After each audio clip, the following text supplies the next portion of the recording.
Som Roman Dubský. Niekde mi niekedy dávajú aj inžinier Roman Dubský.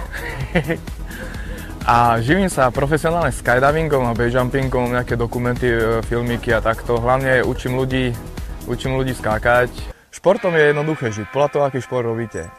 Som rád, že robím to, čo robím a že môžem chodiť, že moja robota je v horách a vo vzduchu.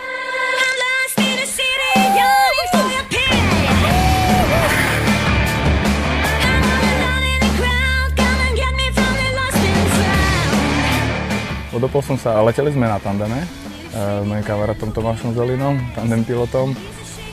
Ja som mal sa odopnúť z tandemu, respektíve vyskočiť mu zo sedačky, aby som padáku otvoriť nad zemou padák a bezpečne pristať.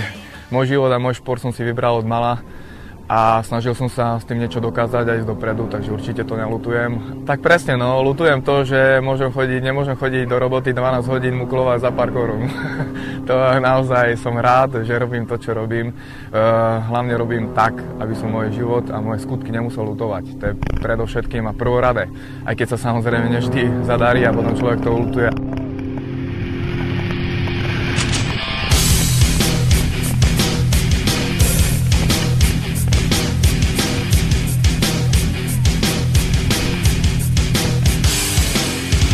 Sú dva svety a dva názory na môj život. Že som úplne, neviem to slušne povedať. A na druhej strane ja svoj život mám rád a rád ho tak žijem, ako ho zatiaľ žijem. Myslím, že sa mám dobre, aj keď asi si nehonobím taký majetok milionársky, jak niektorí ľudia, väčšinou ľuďom o to ide. Majetok hodnobiť a všetky si zobrať do hrobu asi z tých peňazí. Ja som trošku asi menej chudobný a za to bohatý skúsenosťami a zážitkami.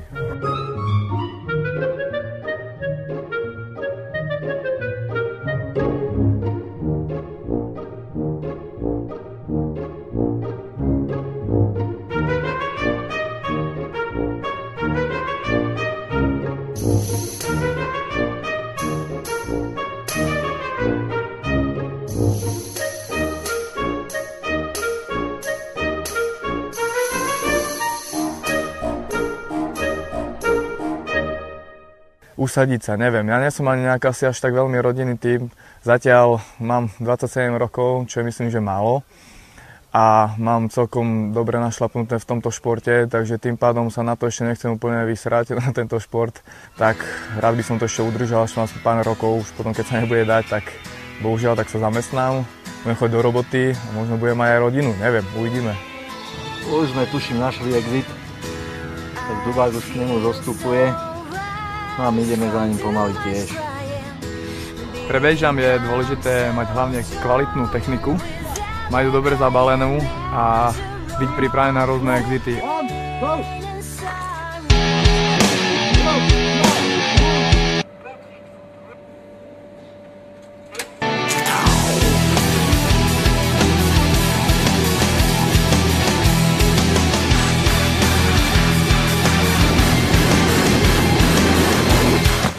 Od mala som bol vedený otcom a rodinou ku športu od 3 rokov, takže mákal som v športe.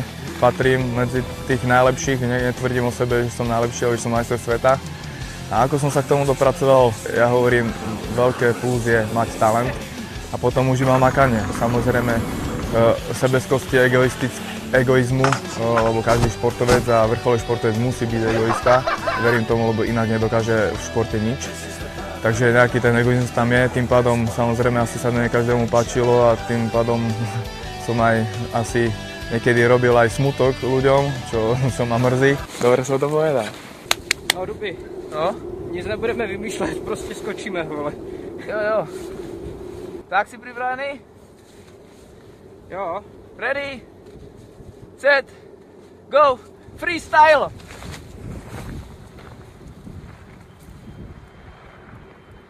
Čo si myslím o tých ľuďoch, ktorí chodia z roboty do roboty, domov do krčmy, nadrbať sa a poprípade na diskotéky. No, neviem, myslím, že nemám na to právo odsudzovať týchto ľudí, ale takýto život by som určite nechcel žiť. Je to podľa mňa premrhaný a premárnený život.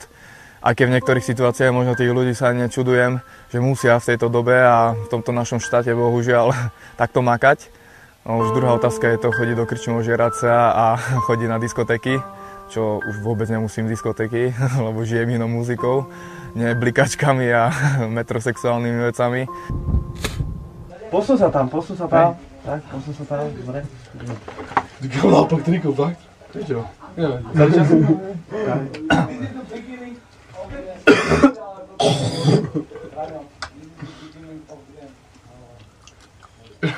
Ty guys mám takto. Sorry.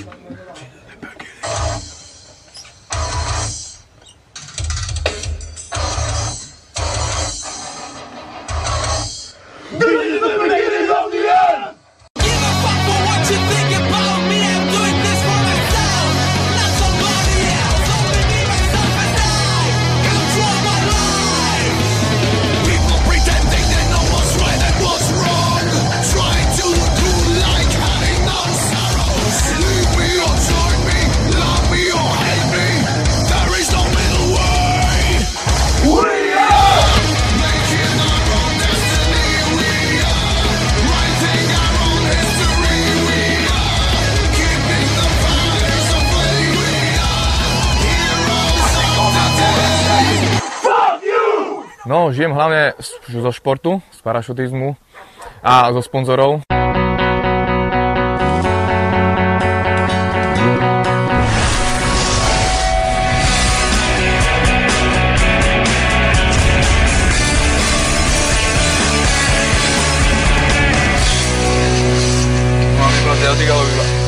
Pre niekoho je proste ten base jumping niečo strašne adrenalinové, niečo strašne nebezpečné, ak čo si nevie predstaviť, respektíve, aby to skákal, alebo by sa bál, teoreticky. A skydiving vyzerá byť tak akože bezpečnejší, pohode, máš viac času, do väčšej výške otváraš, takže to je rôzne pre rôznych ľudí, aby som povedal. Máš, otočíš, naspäť, zaklapneš, asi připravené, jo?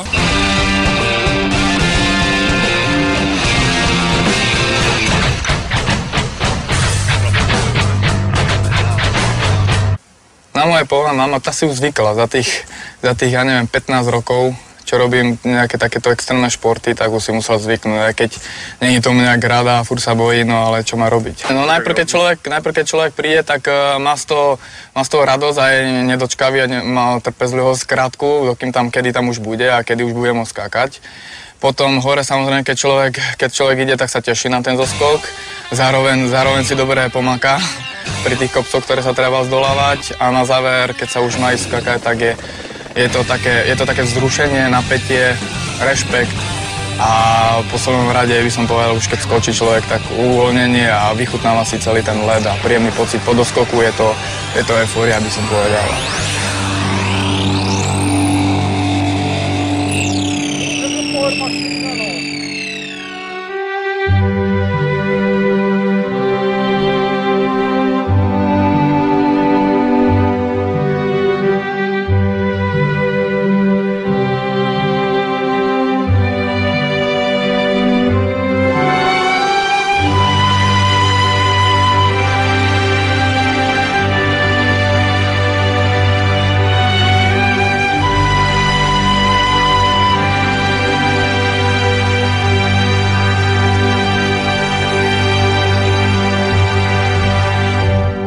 Poi da quando tu mi fai vedere la mano io vado via un po'. Sì. On bude trošku tak na boku a keď mu ukážem rukou, že 1 minútu do jumpu máme, tak on pôjde pred stenu, ale pôjde takých 30 metrov, aby nám nefúkal vetrisko. Il nostro livello pure 5 metri sopra. Sì, allora io mi faccio, tu digli che lui mi dica come vuole che vado. Sì. Se vado su un po' o giù. Skydivingom sa ešte dá uživiť, base jumpingom veľmi ťažko. Musí človek robiť veľké projekty, musí natáčať dokumenty a má za sebou veľkých sponzorov, aby sa uživil. Lebo štát mu nič nedá, bohužiaľ. Škoda, no. Máme krásny štát Slovensko a som rád, že som sa tu narodil, ale ohľadne tohto športu radšej by som žil niekde inde.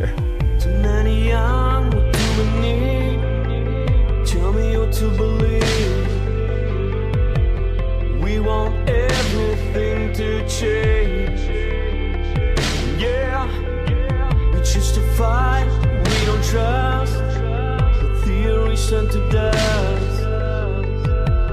We want everything to blame. Oh, don't you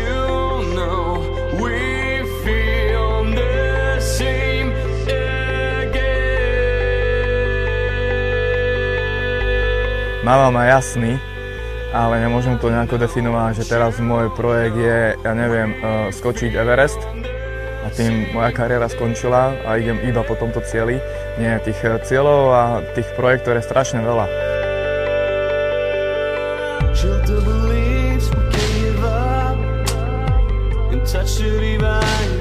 A samozrejme môže patriť k tomu aj, ja neviem, Everest, môže patriť k tomu iné kopce, ako aj u nás na Slovensku vo Vysokých Tatrách.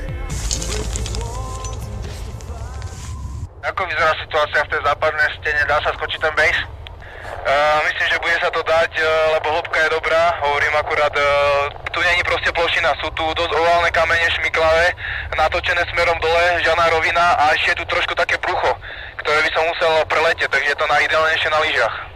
Tak idem vyskúšať ski base cez hokejku, dá sa povedať západná stena. No, ja sa idem pomaly chystať, tak držme mi palce a držím si ja palce, lebo je to vysoká škola base jumpu, no, tak uvidíme. Tento lomnický štít, ktorý sa má skákať, je paradox ten, že ešte to nikto neskákal, tá skala není úplne ideálna.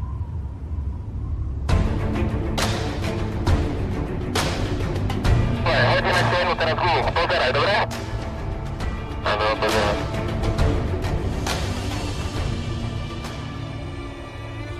Táto preletela celú stenu a je v spodnej časti, tá preletela okolo nás. Keď si ľudia myslia, že títo ľudia, takí ako ja, sme bez mozgu a úplne vypatlaní a ideme do všetkého proste zabiť sa, nie, my si ten život vážime a ja si ho vážim a idem len do vecí, ktorým dôverujem, rozumiem a viem, že to zvládnem.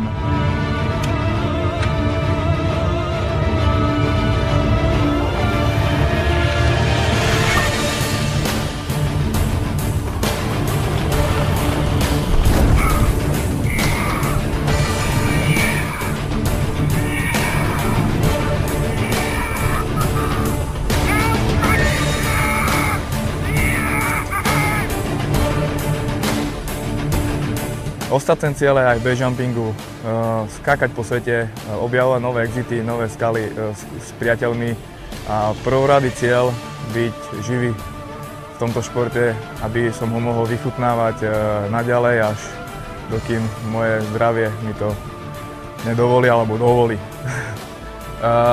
Prežívam v pohode, mám na tie základné veci, na to, aby som mohol chodiť po svete, na to, aby som mohol robiť moje športy, takže finančne až tak bohatý nie som, ale za to bohatý som zážitkami a prežitým životom a myslím, že to je viac, čo má človek v hlave. Jak sa vraví, nezomreme sami, lebo máme spomienky.